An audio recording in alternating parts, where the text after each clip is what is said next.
Assalamualaikum warahmatullahi wabarakatuh. Perkenalkan, nama saya Dian Robetus Sadia. Saya dari kelompok 12 yang beranggotakan ada saya sendiri, Dian Robetus Sadia, Muji Lestari, Tiara Nurul Samsiah, dan Yubeda Tambunan. Kelompok 12 akan membahas materi analisis statistika dengan SPSS dan Microsoft Office Excel. Selanjutnya di sini ada data dengan SPSS. SPSS merupakan salah satu program analisis data yang dapat digunakan untuk membantu melakukan pengolahan, perhitungan, dan analisis data secara statistik dari yang sederhana hingga yang rumit dan kompleks. Selanjutnya, langkah-langkah menggunakan SPSS. Nah, di sini yang pertama ada kita membuka aplikasi SPSS dulu. Yang pertama, jika tidak ada icon SPSS pada desktop, maka langkah-langkahnya adalah klik Start, klik All Program, klik SPSS for Windows sesuai dengan versi. Nah, yang kedua, tampilan SPSS dengan command Windows terdiri dari File, Edit, View, Data, Transform, Analyze, Grab, Utilities, Add-ins, Windows, dan Help. Sedangkan bagian bawah terdiri dari Data View dan Variable View. Yang ketiga, SPSS siap digunakan dengan terlebih dahulu menginput data pada worksheet. Nah, di sini yang kedua, input data pada worksheet. Langkah dalam input data pada worksheet SPSS sebagai berikut. Yang pertama, klik File, klik New, klik Data, maka muncul data editor. Yang keempat, klik Command Windows bagian bawah variabel view yang berisi menu pilihan dan isi sesuai kebutuhan, yaitu nama, diisi nama variabel atau singkatan. Yang kedua, tipe. Jika data berupa angka, aktifkan numerik, dan data berupa kata atau huruf, aktifkan string. Yang tiga, width. Untuk data berupa huruf dengan perintah string sesuai jumlah karakter yang digunakan. Selanjutnya, desimal. Menentukan jumlah desimal pada data numerik. Selanjutnya, label.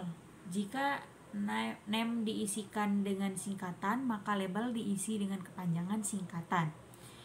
Selanjutnya, value. Sering diabaikan dalam operasional untuk perhitungan tertentu SPSS. Selanjutnya, missing. Jika data tidak memiliki nama, maka akan dianggap hilang. Kolom. Digunakan mengatur lebar dan sempitnya kolom data. Elegant. Digunakan mengatur posisi data di tengah, kiri, dan kanan. Measure. Digunakan sesuai dengan jenis data berupa scale, nominal, dan ordinal. Nah, di sini ada gambar worksheet SPSS. Bisa dilihat ya, teman-teman.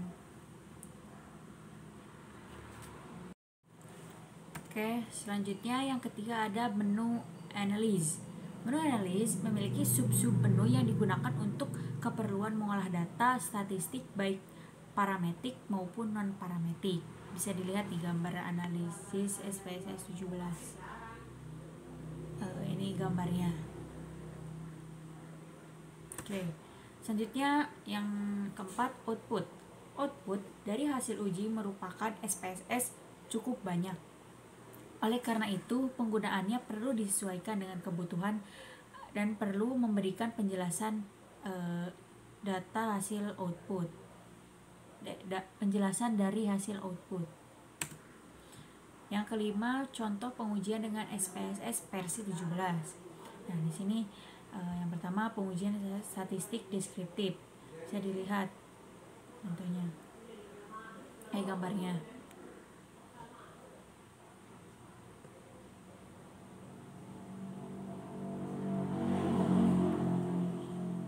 Nah, di sini selanjutnya ada hasil perhitungan statistik deskriptif.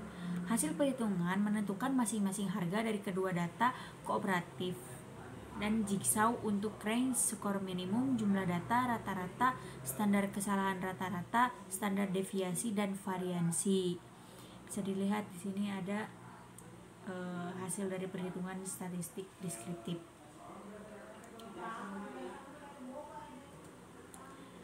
Nah, di sini selanjutnya ada pengujian normalitas data. Pengujian normalitas data digunakan untuk mengetahui bentuk distribusi data atau sampel yang digunakan dalam penelitian. Data yang digunakan harus berbentuk distribusi normal khususnya untuk statistik parametrik. Nah, yang pertama ada nilai skewness. Contoh menggunakan data yang sama untuk perhitungan normalitas data dengan nilai skewness. Nah, di sini ada gambarnya deskriptif statistik.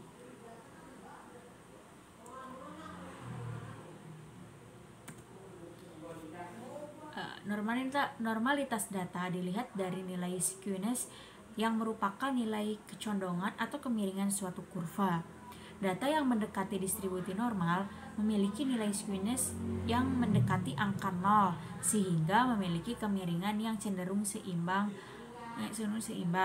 Hasil output SPSS terlihat kooperatif sebesar min 0,06 dan jigsaw sebesar 0,26.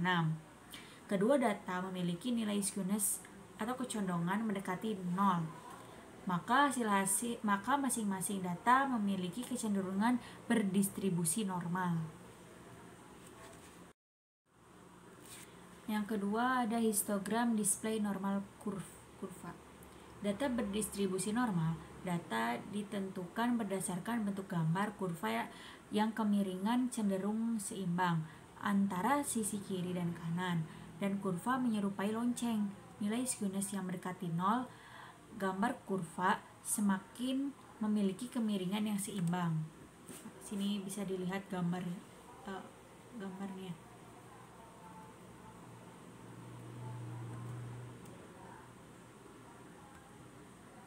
Nah, di sini ada kurva kooperatif dan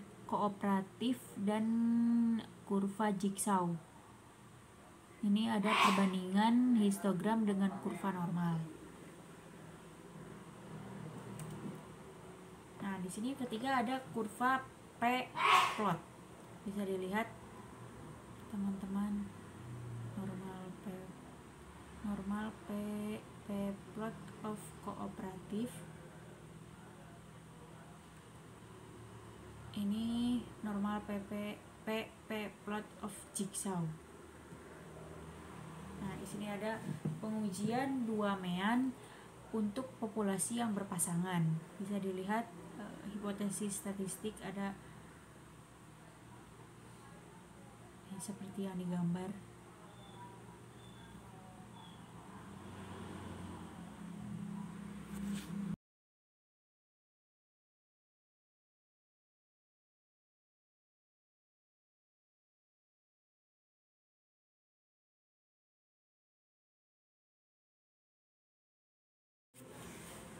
Kemudian di sini ada pengujian dua mean untuk populasi yang berpasangan. Hipotesis statistik adalah H0 atau hipotesis 0 dibagi mu A atau rata-rata populasi A sama dengan mu B. Hipotesis alternatif atau H1 dibagi mu A. Di sini H1 itu kebalikan dari H0 mu B. Nah, di sini hasilnya harga T tabel 0,975 sama dengan 2064. Nah, selanjutnya di sini ada hasil perhitungan tampak pada tabel sebagai berikut. Di sini ada period sample statistik, period sample test, period difference.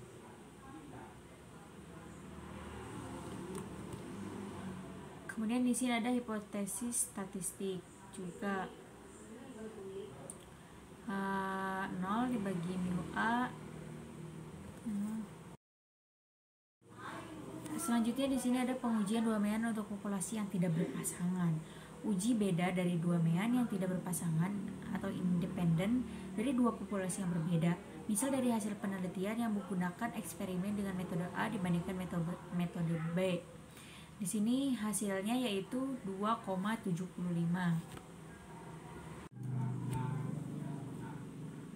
Nah, Nah, di sini ada data hasil pengukuran metode A dan metode B. Bisa dilihat gambarnya. Memasukkan data dalam worksheet SPSS harus digabung antara metode A dan metode B dan dibuat kolom tambahan yang berisi kode untuk metode A sama dengan 1 dan metode B sama dengan 2. Kemudian di sini ada gambarnya.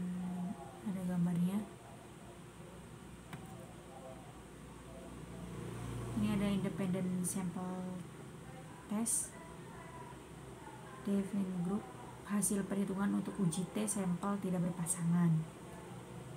Independent sample test. Kemudian di sini ada pengujian korelasi. Pengujian korelasi bertujuan untuk menguji hubungan antara dua variabel. Apabila sampel jumlah besar di antara 30 dan datanya berdistribusi normal, sebaiknya menggunakan rumus dari Pearson karena telah memenuhi persyaratan statistik parametrik. Jika jumlah sampel kecil dan distribusi normal tidak terpenuhi, sebaiknya menggunakan korelasi dengan rumus dari Spearman atau statistik non-parameter. Di sini ada gambar dari data hasil penggunaan motivasi dan prestasi.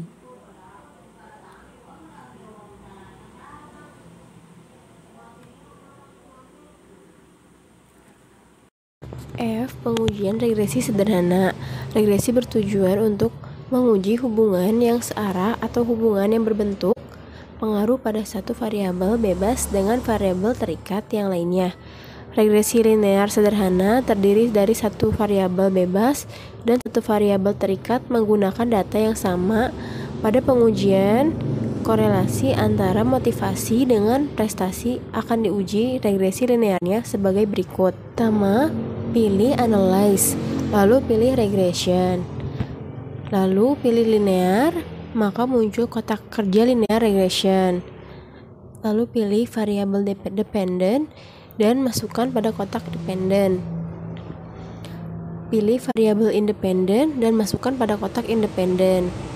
Lalu pilih statistik, maka muncul kotak kerja linear regression, statistik. Pilih estimates, model fit, collinearity diagnostik pada kotak regression, koefisien, dan Durbin.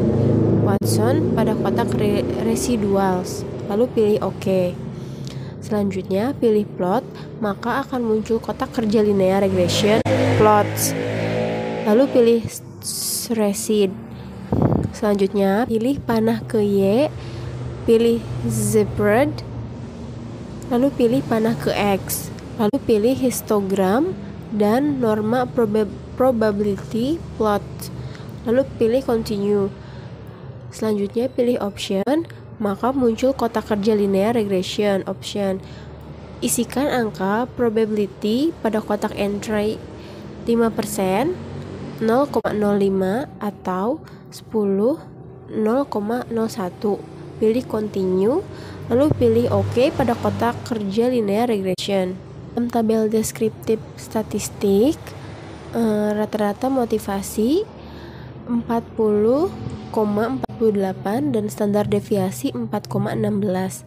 Rata-rata prestasi 33,24 dan standar deviasi 3,0 dan jumlah sampel 25. Dalam tabel korelasi, koefisien korelasi antara motivasi dengan prestasi adalah 0,39.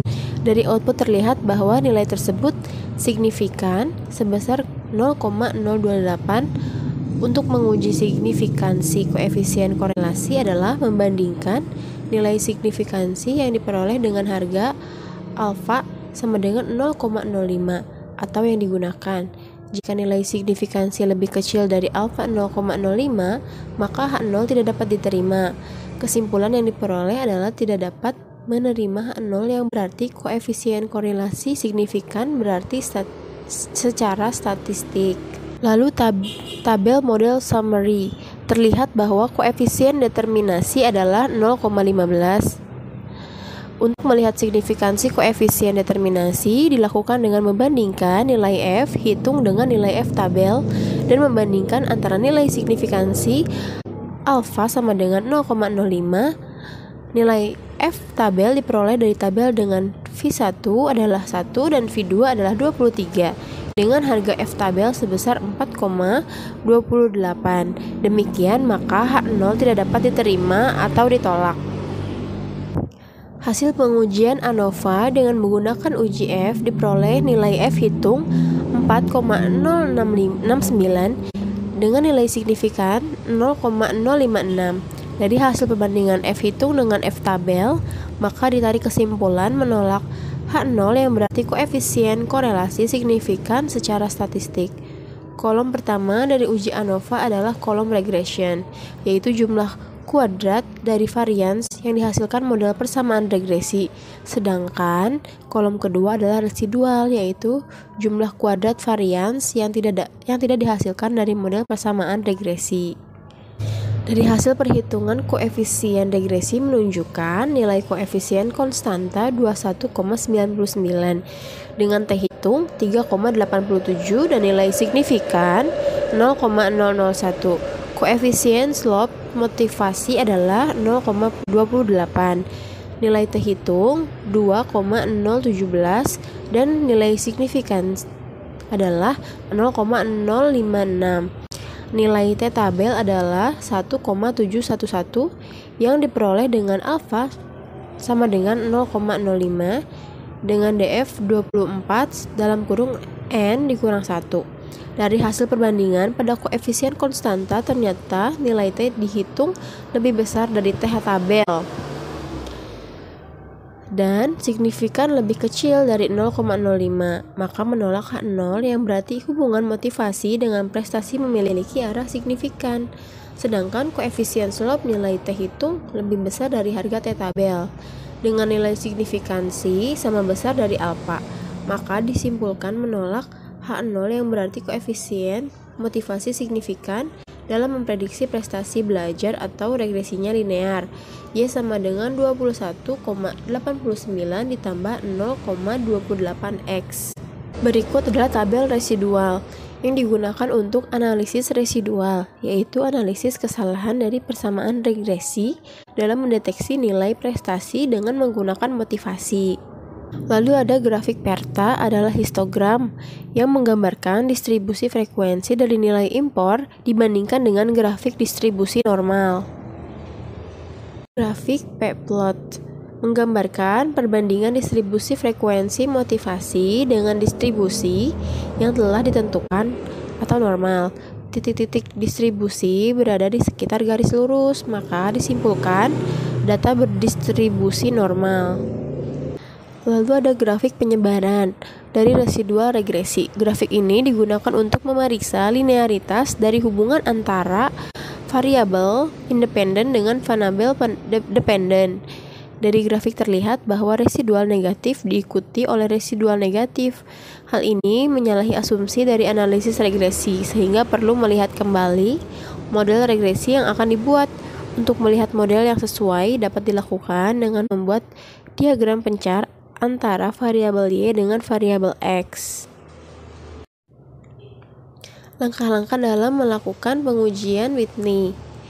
Itu pertama, masukkan data pada worksheet SPSS dengan menggabungkan semua skor menjadi satu kolom. Misal metode A dan metode B masing-masing skor pertama metode diberi kode 1 untuk metode A dan 2 metode B. Lalu menu analisis, pilih non-parametric test dan pilih 2 independent sampel. Lalu masukkan metode pada tes variabel list atau nama yang akan diuji. Lalu grup variabel jenis dan klik define group dan grup diisi 1, grup 2 diisi 2. Lalu pilih continue. Tandai tes tipe uji Mann-Whitney untuk diaktifkan. Lalu dari hasil perhitungan diperoleh harga U adalah 45 yang juga merupakan jumlah ranking terkecil dan harga Ashim Psych adalah 0,214 yang berada di atas harga alfa 0,05 maka menerima H0. Dengan demikian, dapat ditarik kesimpulan tidak terdapat perbedaan metode A dengan metode B. Pengujian Wilson untuk sampel yang berpasangan. Langkah-langkahnya yaitu masukkan data pada worksheet SPSS, semua skor menjadi dalam 2 kolom, misal pretest dan posttest B. Menu analisis, pilih non-parametric test dan pilih 2 related sample. Masukkan variabel pada tes variabel list atau nama yang akan diuji, misal pretest dan tekan tombol shift. Kemudian, klik pada posttest. Pilih tes tipe untuk mengaktifkan uji Wilson, lalu pilih OK. Dari perhitungan diperoleh harga Z sama dengan minus 0,357 diperoleh dengan harga negatif yang diperoleh dari ranking negatif. Harga Z dihitung jika dibandingkan dengan harga Z tabel pada tingkat kepercayaan 0,95. Untuk uji dua sisi adalah kurang lebih 1,96. Dengan memerhatikan harga Aschim-Sheikh untuk uji dua sisi adalah 0,721 yang lebih besar dari harga alfa 0,05, maka H0 tidak dapat diterima. Dengan demikian, dapat ditarik kesimpulan tidak terdapat perbedaan dalam mengajar menggunakan metode A. Untuk melakukan pengujian dengan SPSS, langkah-langkah yang dilakukan yaitu pertama, masukkan data dalam format SPSS dengan format kolom 1 daerah dan kolom 2 rasa. Kedua, kolom daerah pada label diisi asal provinsi dan value diisi kolom kode 1 sama dengan Jatim, 2 Banten, 3 Padang, dan 4 Jateng. Kolom rasa pada label diisi rasa masakan. Lalu pilih menu analisis, compare means, dan pilih one way ANOVA, maka muncul kotak dialog. Pada dependent list, masukkan rasa masakan, dan pada faktor masukkan asal provinsi. Pilih option dan tandai deskriptif dan homogeneity DF variance test, lanjutkan dengan continue, lalu pilih OK. Nah, dan berikut adalah hasil perhitungan dengan SPSS untuk pengujian ANOVA satu jalur, dapat dilihat pada tabel berikut. Rata-rata masakan dari Jatim 16,40, Simpangan Baku 5,41, dan dari Banten rata-rata 16,00 dan Simpangan Baku 4,63. Dari Padang rata-rata 14,50, Simpangan Baku 5,97. Dari Jateng rata-rata 15,00 dan Simpangan Baku 4,55. Lalu uji homogeneity varian adalah pengujian terhadap asumsi dalam uji ANOVA, yaitu homogenitas varian. Hasil pengujian homogeneity variance dengan level statistik menunjukkan nilai 0,123 dengan signifikansi 0,945. Oleh karena nilai signifikansi lebih dari nilai alfa 0,05, maka keputusan menerima H0 yang berarti keempat daerah memiliki kesamaan dalam rasa masakan. Dengan demikian, pengujian ANOVA perlu dilanjutkan. Selanjutnya, analisis data dengan MS Office Excel. Selain SPSS, program lain yang dapat digunakan sebagai alat bantu analisis statistik yaitu MS Office Excel. MS Office Excel ini merupakan program dalam MS Office yang berguna untuk membantu pengolahan data dalam bentuk perhitungan-perhitungan seperti perbankan maupun digunakan untuk analisis statistik. Terdapat dua fasilitas yang dapat digunakan untuk analisis statistik, yaitu yang pertama perintah data analisis dan perintah function. Data analisis dengan Excel menjelaskan secara rinci bagaimana melakukan berbagai fungsi analisis dengan menggunakan fitur yang tersedia, dan data analisisnya merupakan perintah tambahan di mana hasil perhitungannya memiliki kesamaan dengan program SPSS. MS Excel menyediakan serangkaian tool khusus untuk analisis data, yaitu Analysis Toolpack. Untuk mengaktifkannya, pada MS Excel versi 2003, terdapat langkah-langkahnya. Yang pertama, pilih menu Tools pada Excel, lalu pilih Add-ins, dan muncul kotak dialog, dan berikan tanda checklist pada depan Analysis Toolpack dan Analysis Toolpack VBA. Lalu pilih OK. Untuk MS Office Excel versi 2007 dapat diinstal lewat yang pertama, pilih tanda Office 2007 pada sudut kiri atas, lalu pilih Excel option, add-ins, pilih Go, dan berikan tanda checklist pada Analysis Toolpack dan Analysis Toolpack VBA. Pilih OK dan Windows akan menginstal.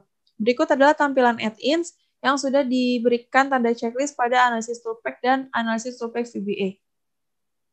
Lalu untuk melihat perintah data analisis akan muncul kotak dialog data analisis yang berisikan pilihan jenis analisis statistik, yaitu ada ANOVA, single factor, two factor with replication, dan two factor without replication. Lalu ada correlation, covariance, descriptive statistic, exponential, v-test to sample for variance, Fourier analysis, histogram, moving average, random number generation, rank and percentile, regression, sampling, t-test to sample for means, t-test to sample assuming equal variance, t-test to sample assuming unequal variance, dan z-test to sample for mean. Dan ini bentuk tampilan data analisis yang berisikan jenis statistik. Lalu berikut contoh untuk mendapatkan analisis perintah data yang ada pada menu tools dengan menggunakan analisis deskriptif statistik. Dengan langkah-langkah yang pertama, memasukkan datanya dalam worksheet Excel, lalu posisi worksheet masih terbuka, pilihlah menu tools dan pilih perintah data analisis dan muncul kotak dialog data analisis.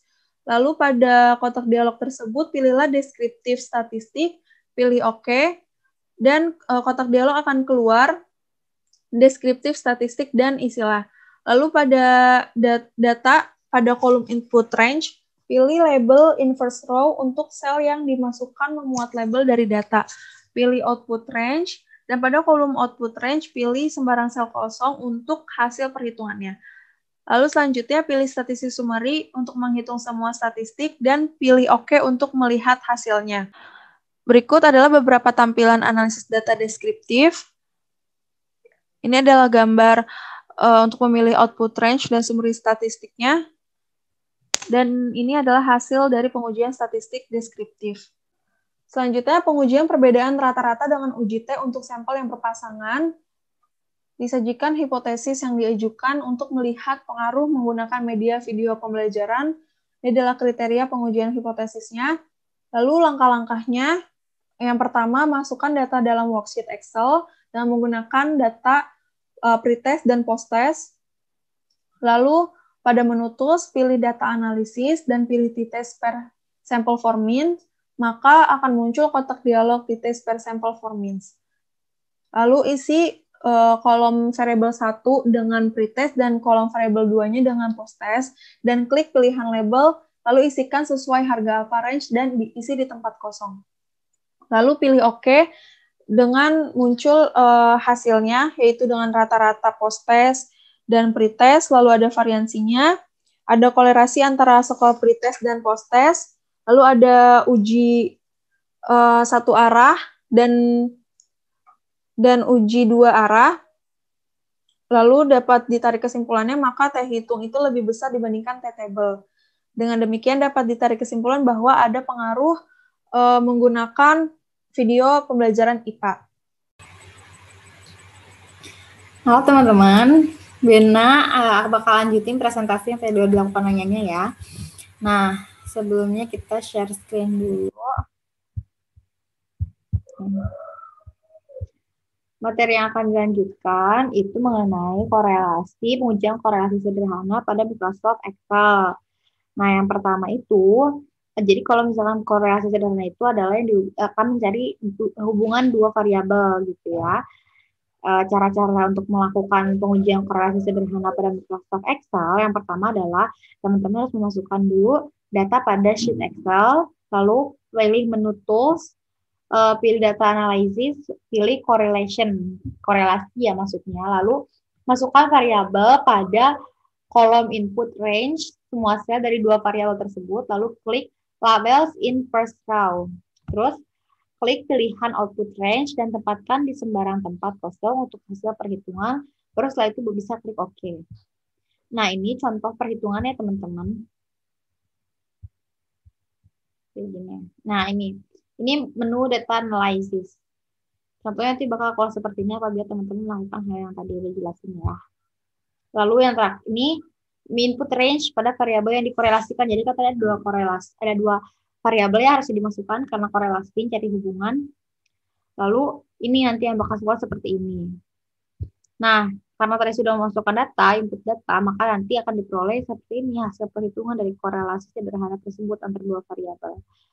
Jadi berdasarkan hasil perhitungan korelasi tadi yang dimasukkan dalam motivasi dan prestasi, maka koefisien korelasi sebesar 0,387 ini.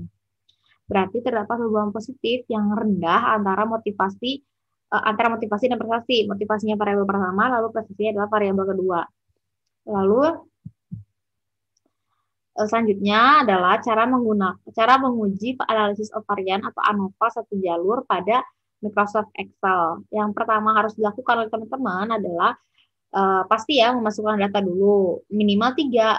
Kalau ANOVA itu 3 variabel. Lalu menu data analisis serta pilih ANOVA single factor, maka akan muncul kotak dialog seperti ini. Ini akan cek sini bacaannya adalah ANOVA single factor gitu ya. Lalu selanjutnya ini masukkan range dari seluruh sel yang berisikan data dalam input range dan tandai label in per cell. Selanjutnya baru pilih output range, isikan sembarang tempat. Lalu baru pilih oke gitu ya. Jadi range-nya masukin di sembarang tempat aja. Lalu yang ini contohnya teman-teman seperti ini. Jadi ini ada 3 variabel. Yang pertama kooperatif, jigsaw, dan demonstrasi. Nah nanti di 3 ini teman-teman input datanya gitu. Terus ikuti cara-cara atau langkah-langkah yang tadi dikasih tahu.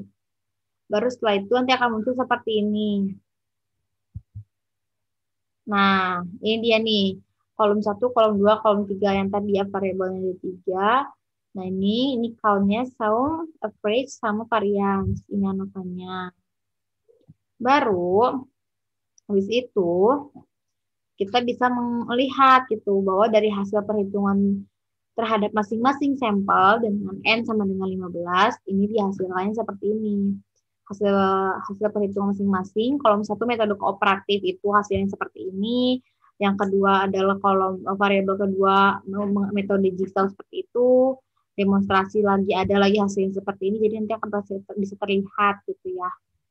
Nah, jumlah kuadrat antar kelompok adalah 169,378 dan variansi dalam kelompok adalah 956,4. Lalu hasil perhitungan harga F sebesar 3,719 dengan P sebesar 0,032.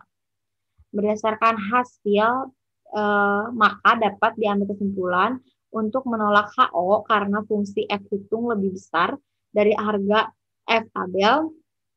Dengan demikian dapat disimpulkan bahwa rata-rata ketiga metode mengajar kooperatif, jigsaw, dan demonstrasi adalah berbeda gitu ya. Nah, untuk melihat F tabel dicari dengan derajat kebebasan pembilang F1 sama dengan rumusnya adalah K dikurang K-1 sama dengan 2 dan penyebut V2 cara menghitungnya atau mencarinya adalah N dikurangi K. Maka 45 kurangi 3 diperoleh 42. Jadi F tabelnya adalah 3,29 kayak gitu teman-teman. Nah, ini contoh keduanya tadi. Cara ngitungnya. Kalau itu tapi ada 3 ya, karena kan ANOVA satu jalur. Udah deh, terima kasih teman-teman. Semoga ilmunya bermanfaat.